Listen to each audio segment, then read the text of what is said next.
Welcome back, fellow gamers. So today I wanted to go over one of my favorite board games, definitely in the top 10, is Carcassonne.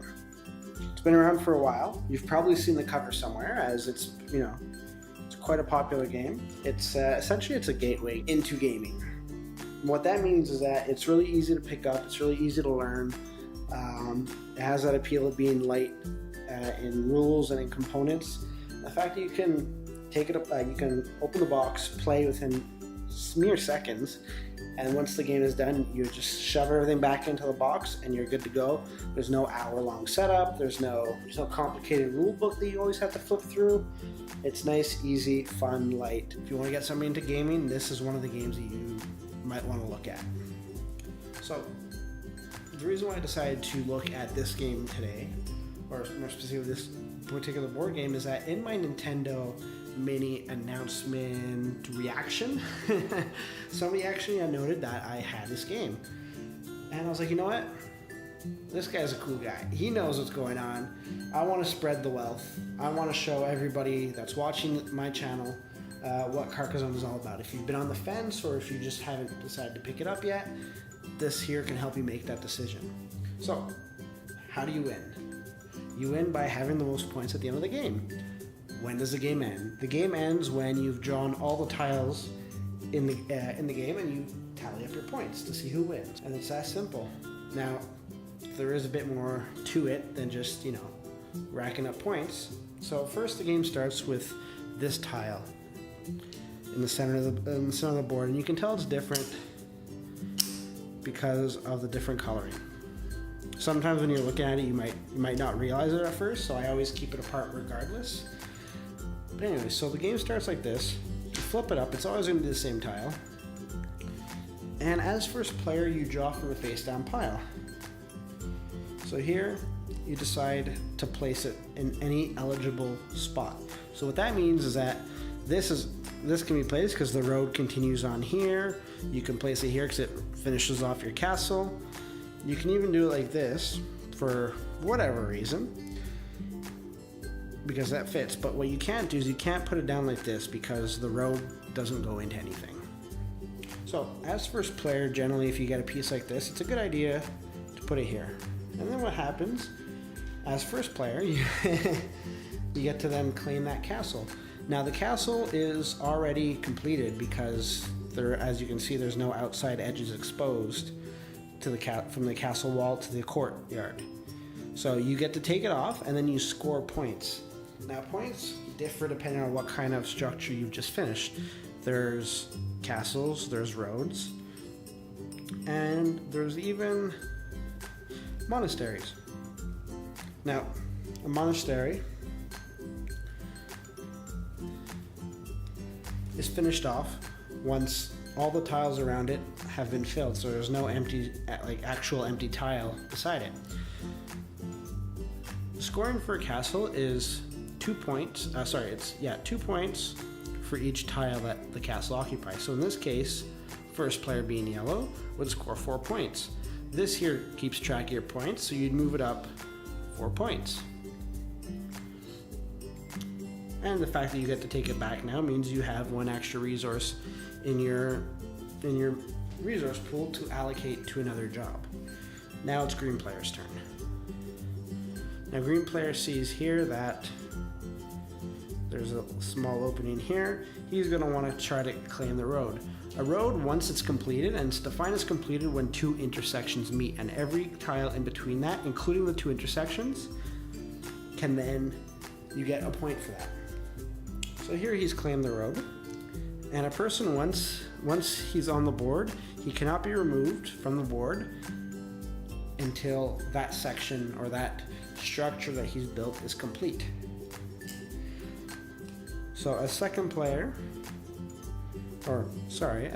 player, as yellow, then draws this. Smart money might be to go here. It's going to go with this here, and then the shield indicates, so there's a difference here. The shield is an additional point when completing and at the end of the game. But I'll get to that at end of game scoring at the end. So then it goes on.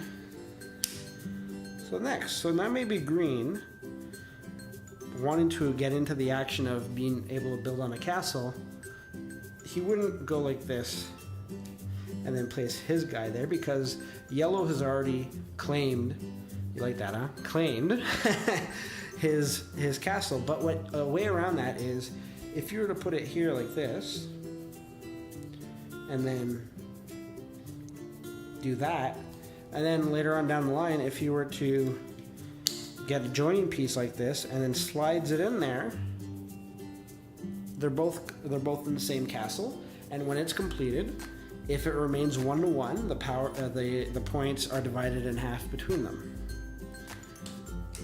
Alternatively, that couldn't be the end of it. It could actually go on to a point where yellow, as a rebuttal, wants to reclaim superiority, goes here. And I'll just push that down because I seem to be getting carried away a bit. And if yellow were to get a connection, they are now in the lead for who owns the castle. And when it gets completed, whoever owns more of that structure, whether it be a castle or a road, gets to claim it. The person who has at least loses, they don't get any points. And what happens is that they've essentially tied up one of their people in there for no good reason.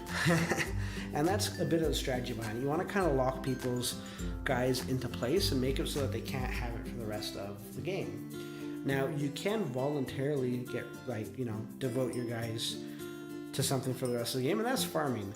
So what farming is that you would take your guy, put him down when you're claiming a tile. So here.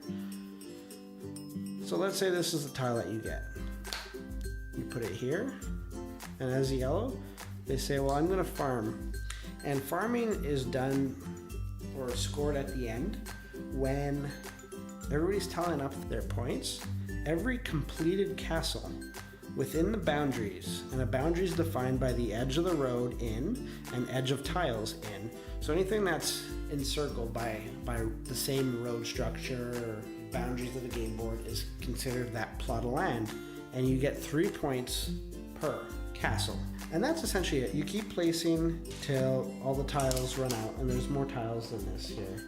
There's all this here in addition to that. So the game lasts about 5 or 10 minutes.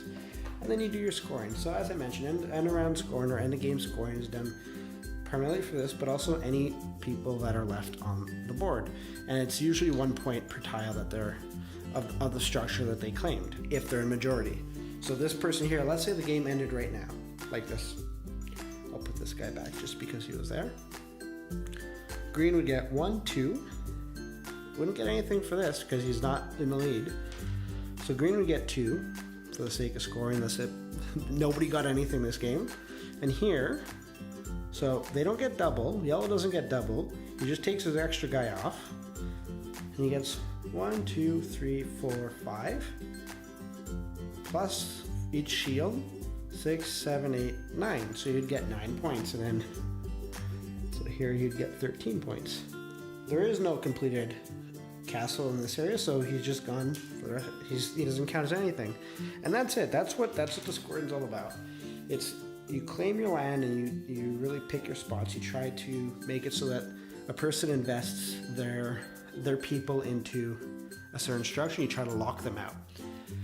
That's it. If you have any questions, please let me know. I would love to help explain anything if there's any instructions that weren't clear, or if there's any game situations that come up, hit me up on Twitter.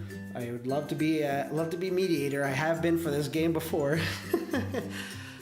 So thanks for watching, and until next time, good gaming.